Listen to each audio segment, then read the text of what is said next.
लंका की आखिरी रात। रात असामान्य रूप से शांत थी।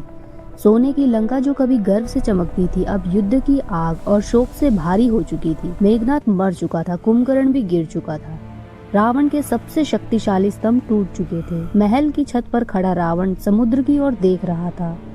उसकी आंखों में क्रोध था, पर कहीं गहराई में थकान भी। रावण मूर्ख नहीं था। वह जानता था कि राम कोई साधारण मनुष्य नहीं है। विभीषण ने कई बार उसे समझाया, सीता को लौटा दो, यही सही मार्ग है। लेकिन रावण का अहंकार उसे रोकता रहा। उसे डर हार से कम अपनी छवि टूटने से ज्यादा था।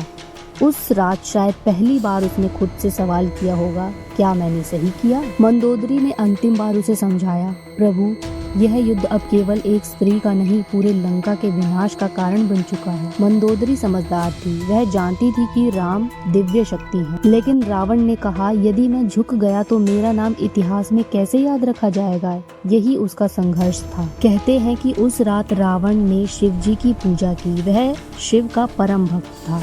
शायद उसे अपने अंत का आभास था, लेकिन उसने पीछे हटने की बजाय युद्ध का निर्णय लिया। उसके लिए मृत्यु स्वीकार्य थी, पर समर्पण नहीं। अगली सुबह युद्ध भूमि में वह पूरे वैभव और क्रोध के साथ उतरा। लेकिन इस बार भाग्य उसके साथ नहीं था। राम ने ब्रह्मास्त्र से उसका वध किया। मरते समय भी रावण विद्वान था। राम ने लक्ष्मण से कहा कि रावण से ज्ञान प्राप्त करो, क्योंकि वह महान पंडित था। रावण केवल खलनायक नहीं था, वह एक जटिल व्यक्ति था, विद्वान, शक्तिशाली भक्त। लेकिन अहंकार ने उसे विनाश की ओर धकेल दिया। उसकी आखिरी रात शायद पश्चाताप और जिद के बीच की लड़ाई थी।